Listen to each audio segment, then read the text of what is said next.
Hey Saints, welcome to the Saints TV preview for the round 13 match tomorrow against the Brisbane Lions. It's going to be a massive game. I just wanted to say that originally I obviously would have uploaded the live preview where everyone gets to tune in and comment and I answer. And tonight we had Murray, my friend, on, who is a Brisbane Lions supporter, and he offered some really great insights. So I'm going to leave that video on Facebook if you want to check that one out. Just a quick note on it. For some reason, the video distorted visually once Murray came into it, so our faces look a bit blown up, but the audio is great. You can watch it and hear his side of where he thinks Brisbane can get us and his insights on Brisbane versus St Kilda. In this one, we'll just go through the ins and outs. We'll go through what I think of the game, how I'm feeling in the lead up, and then obviously bring on tomorrow. So just to, off the bat, go through the ins and outs. It's a bit of an interesting one for me. So the ins, Dean Kent and Jake Carlisle, and I think both of them deserve a spot in the team. Dean Kent missed a week with injury, or just as a precaution, but prior to that was in great form and gets a lot of the ball, can roam, go high up the ground, has a good left foot on him, and he's good for just a goal a game. So he always hits the scoreboard. And then the other end is obviously Jake Carlisle, who's one of the big pillars of our backline, along with Dougal Howard. And he's an obvious in when you've got the likes of Hipwood, McStay, and Oscar McInerney resting from the ruck into the forward line for Brisbane. So I think he's a definite in, and it's just going to strengthen us more in that back half. The outs, though, bit sad. Jack Loney gets omitted. So obviously with Dean Kent coming in, we don't have room for that many smalls, and Nick Hind retains his spot. So Jack Loney makes way, and he kicked a good goal last week, but clearly didn't do enough for the coaches. Not enough to rule out not bringing in Dean Kent, and Dean Kent makes his way in, Loney out. The other out is Hunter Clark, so really disappointing there. He's being managed. I've heard rumours that he got a knock midweek during training, and it's just a precaution for the Melbourne game to get him right for that. It can't be for any other reason. Managed is a bit interesting because he's played a stretch of games, fair enough. But at the same time, we played last Sunday, we're playing on Sunday again. So it's been a full week. I can't imagine that with 6 to 7 day turnaround, that a player of Hunter Clark's age needed to be managed. When Paddy Ryder's doing it, Hunter Clark can do it. So I don't see any issue there, but he's being managed. He'll be right for the Melbourne game the week after on the Saturday night.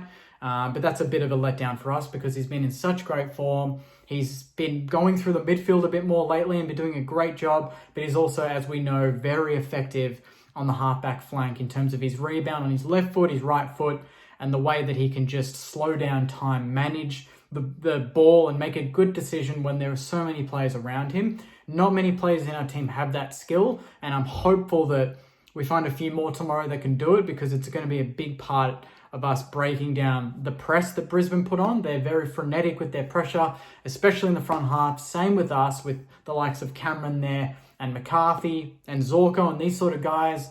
So it's going to be up to a lot of our younger players like Patton, Caulfield and Wilkie and these sort of guys to manage that heat in the back half without Clark there and offer some rebound, because that's something that Hunter Clark provides. Is good ball use, but a lot of effective rebound. So we're going to need to see the backline step up even more now without Hunter Clark there.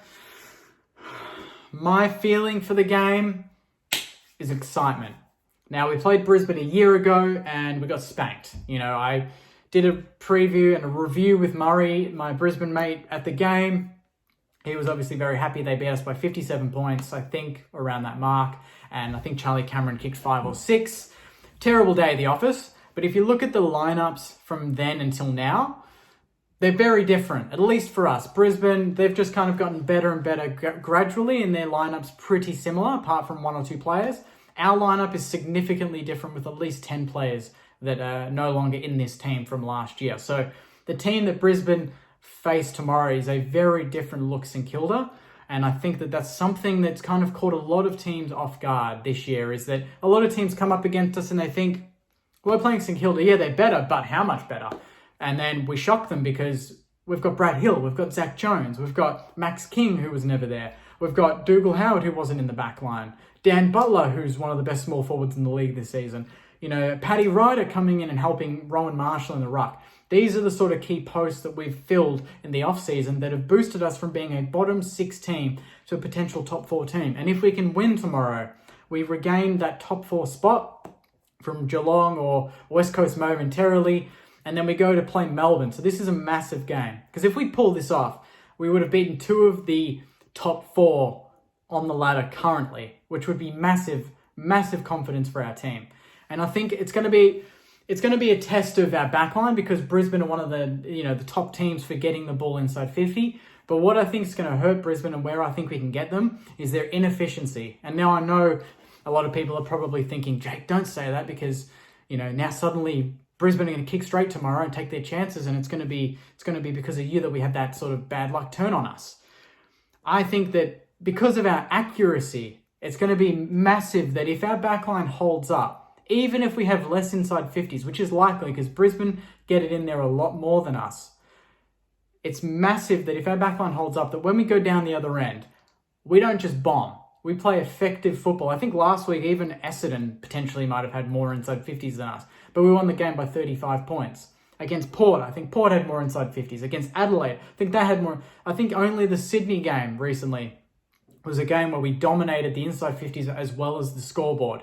Generally, we don't dominate inside 50s. We just pick our chances and we go at around 55% inside 50, which is crazy. Brisbane go lucky, at their best, probably 30 to 40%. We're consistently around the 50 mark. So this is the sort of game that if we can take our chances anytime they miss and we can rebound effectively and get scoring shot opportunities, that's massive. That is match-winning chances there. Because Brisbane are the sort of team that, yes, they can kick goals fast, but if they dominate, last week they dominated North and they kicked 6 goals, 17 or whatever it was, and they won by 1 point. They nearly dropped the game. And that's where I think we can get teams like Brisbane, is that we may not be better in the midfield because they've got Lachie Neale, who's probably going to win the Brownlow. They've got a great back line with Harris Andrews, who's potentially All-Australian fullback.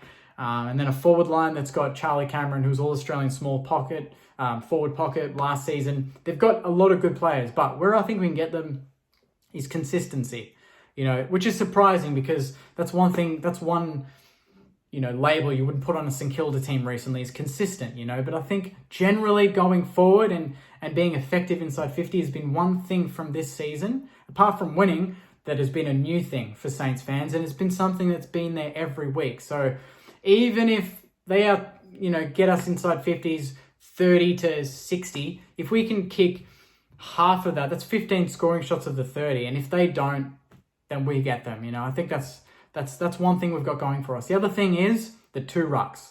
We've got Rowan Marshall and we've got Paddy Ryder. Both have done big jobs on the lone ruckman. And I think Brisbane have brought in a first gamer, Tom Fulton, which is already, going to be something that we want to exploit anytime that they rest Oscar McInerney in the forward line.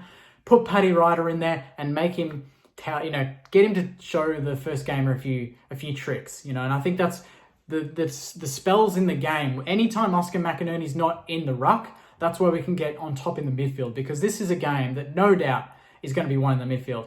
More so if we can negate Brisbane's forward push with the midfield, because Brisbane, they score a lot of their goals from midfield. Neal's kicked over 10. McCluggage just kicked close to that. Zorko's done the same. Zach Bailey goes forward. McCarthy can roam in the midfield as well as go forward. Charlie Cameron does the same. They've got a midfield that loves to kick goals. Their forward line, not so much. Cameron, goalless last week. Hipwood, I think he kicked maybe 1. McStay's kicked about 8 or 9 for the season. I don't think he's good to get maybe a goal a game, probably averaging a bit under that. And then you've got someone like McCarthy, who's a bit inconsistent, but obviously an X factor, and he can bob up at any point. So he's a risk as well. But I think if you look at the team styles, they score a lot from midfield, not so much from forward line. We don't score that much from the midfield, especially now with Gresham being out, because I think he was our highest scoring mid, apart from Jack Steele. But we score a lot from inside 50. Membry's kicked over 10 goals. Max King's kicked over 10 goals. Dan Butler's over 20 goals. Then you've got, players like Paddy Ryder that goes there, has kicked 3 or 4. You've got Rowan Marshall that goes there, has kicked 3 or 4. Josh Battle's popped up and kicked a couple of goals. And then Dean Kent's come back in. Nick Hines kicking goals again. So that's where we can get them. if we can stop their midfield, their goals might dry up, because they rely so heavily on being dominant in the midfield. And, you dare say it, if they don't have Lachie Neale playing a good game, then we are firmly in this. And I wouldn't be surprised to see someone like Seb Ross go to Lachie Neale and just run with him. Someone that's accustomed to the midfield, that's physical, that knows the patterns of the game, and and someone that Lachie Neale can't entirely dismiss. Because if Seb Ross gets 20 touches, that probably helps us. He's not the best ball user, but you don't want the opposition's third or fourth best mid to get 20 touches, because they're probably on top at that point. So, him or even a learning curve for Bytel would be great, because I think Bytel, he might not have the endurance to go with someone like Neale, but he's definitely got the physicality and he's got the height. So I think that that's something that we can look at. Otherwise, I would go head to head. I'd back us in and go for the win. I don't want us to be too defensive. I want Rats to say, take this game on and hurt Brisbane, because that's one thing that Brisbane aren't good at, is defending rebounds. They're one of the worst in the competition for defending rebounds. So anytime they turn the ball over, they've committed that many players forward. They're such an aggressive team that, their defense is fairly isolated. Apart from Harris Andrews, who takes King, I think that we can isolate someone like a Membry, because they've got probably Witherden, or even maybe Ainsworth probably goes to Butler, but Witherden maybe on Membry. Those are the sort of players we can isolate. Dan Butler, Ainsworth, another one we can isolate. And the key, I think, to the match is how we work Harris Andrews with Max King. If we just bomb it inside 50, willy-nilly, don't even go for the short pass, Harris Andrews is going to either punch the ball out all day, or he's going to take 10 intercept marks, and they're going to kick goals off the back of that. What Max King needs to do is be physical, yes. Be physical in the air and offer a contest. Bring the ball to ground. Make sure Harris Andrews doesn't get the 5 to 6 intercept marks a game that he's so accustomed to. And I think Max King's probably the tallest player that Harris Andrews has probably played on, apart from Ben King, if they've faced off already, I don't know. But the key for King is to either lead up with the ball, because I think Harris Andrews and King are similar in height, so he's got him there, but I think where King can get him is speed. Max King is very fast for his height. The King brothers are renowned for that. Not many talls over 200 centimeters are as fast as the King brothers ever, period. So if we can get the 50 open and kick the ball 10 to 15 meters in front of Max King, where he can lead up at it like he did a few times last week, and it worked on Hurley, exploited him massively, then we're a big shout. The two things, he needs to lead up, isolate, and make Harris Andrews accountable. And then the second thing is, obviously, when the ball's in the air, bring it to ground, keep it in a zone where Dan Butler can get to work, Dean Kent can get to work, Sinclair's, these sort of guys can get to his feet and do a job. But at the same time, Max King is that good beneath his feet that it won't matter. He's as mobile as any tall forward in the competition, probably one of the most mobile. So that's another string to his bow that I think Harris Andrews will need to think of. In terms of, their forward line, Hipwood, obvious one is Dougal Howard, and then you've got McStay, Jake Carlisle. Hipwood is mobile, he's fast, he's good beneath his feet, similar to King, and he can kick a long goal. So Dougal Howard, easy choice there, because he's mobile, fast, and can take those sort of forwards. Jake Carlisle, definitely more suited to the McStay types that are more, the contested marks, stand under the ball, and they're not going to be mobile. He's not going to go on massive leads. He's just going to be that connector, probably push higher up the ground and offer for that outlet kick out, from the back 50 to just, about the middle of the ground on the wing. The dump kick, when there's nothing on, they'll go to McStay and hope that he takes a big mark, and then he can press on from there. So that's an easy choice for that matchup. Charlie Cameron, though, he's been under a bit of an injury cloud lately. He didn't kick a goal last week, cost me a big multi. So thanks for that, Charlie. Hopefully tomorrow he can go scoreless again. I think, there's a few players you could think to put on him. Ben Patton, who played on Papley and did a good job. Geary, but I don't think Geary's got the pace or the mobility to go with him. But the one that stands out to me is Ben Long. I think Ben Long needs to go to Charlie Cameron. He's got the physicality, so Cameron doesn't like physicality. Put him in the ground, tackle him. He's got the speed, and he's got the nimbleness.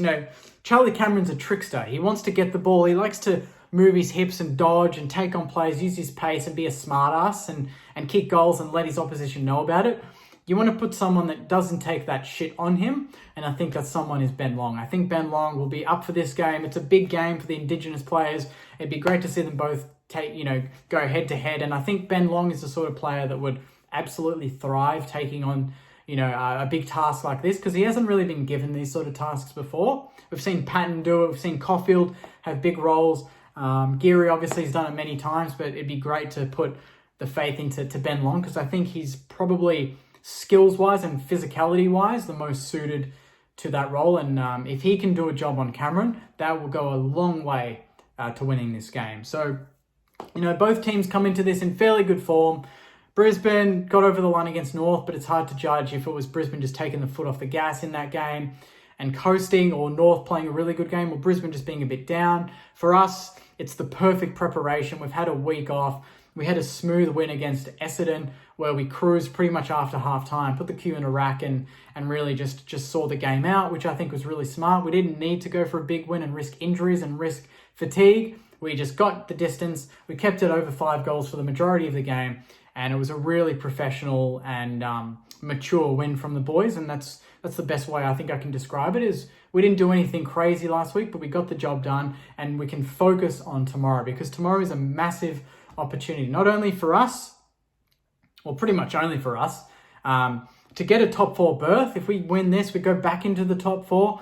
If we win this, we would have beaten 2 of the top 4, and we just get a bit more credibility back, because people were onto us and really up and about until we got smacked by Geelong. But we learned from that, we bounced back, and we haven't lost 2 in a row all season, so this will be going for 2 in a row in terms of wins. And if we can get this done, we're going to the Melbourne game full of confidence. And the key to this is absolutely no doubt the midfield. And I think we've already got a leg up there.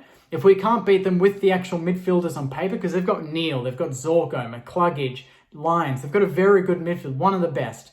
But we've got probably the best, or close to the best ruck combination in the competition, with Marshall and Ryder. Ryder, great tap ruckman. That's going to give us first use a lot of the time. We need to make sure that our mids are on and being proactive around the ball. And then Marshall, not as great with the tap work, but he's getting better, but he's very good around the ground and can offer us almost another mid. So if we can exploit them there, make their mids kind of second guess where the ball's going in the middle, because when you've got a dominant ruckman, like Brisbane have had with Martin and McInerney to a lesser extent against less experienced rucks, they can dictate the game. They can play in the front. They can go for the offensive. But if they're playing a team where the rucks, the opposition's rucks like Ryder and Marshall get dominance, they've got to be a bit more on the defensive, a bit more on the back foot, because they're at risk of giving away clearance after clearance and putting their defense under massive pressure. So if we can get the ball first in the middle, negate the use of Neil, in particular Zorko, who hits the scoreboard a lot, and McCluggage on the wing, we're in. And this is a big game for you, Brad Hill. It's going to be at the Gabba, perfect conditions. We need you to take the game on just like you did against Essendon and get the ball inside 50 in the hands of King and Membry. And then, the forwards will do the job. We know they will. It's just about the delivery. It's about the midfield being on. Anytime we lose a game, it's because the mids are down, not because the forwards have missed their chances. When forwards this year for St Kilda have gotten a chance, they generally take it. So it's a matter of our defense holding up under immense pressure, because there will be passages of play when Brisbane get the ball and we'll have a lot of the ball inside 50, and we just need to make sure we don't crack and let it run on. But then when we do get our chances out of the middle and just in the game in general, that we take them when we don't rush and we don't bomb and put it to the advantage of Harris Andrews and Gardner and these sort of guys that take a lot of intercept marks for Brisbane. So 8-point game, guys. This is huge. The odds say that we're pretty heavy underdogs at nearly $3. I think that's a bit harsh. I think that we're a massive chance in this game, but it all lies on the mids. This is a big game for our midfield, and to prove that we're not just vanilla, we're not boring, we're not slow in the middle, we are dynamic, and we can beat one of the best teams in the competition in front of their home fans. So it's going to be a massive game. I can't wait for it. Thanks for watching, guys. I'm going to leave it there. Sorry again that I had to... I couldn't show you the original preview. It's on Facebook anyway, so feel free to go there. We've also got the preview up for the Saints TV podcast. We talk about this game we reviewed last week, so if you haven't listened to that episode, it's a good hour of Saints footy talk. So head on there, leave a review, and enjoy that. And I'll be back live on Facebook tomorrow night after the game to review, hopefully, a massive win against the Brisbane Lions. But until then, take care and go you Saints.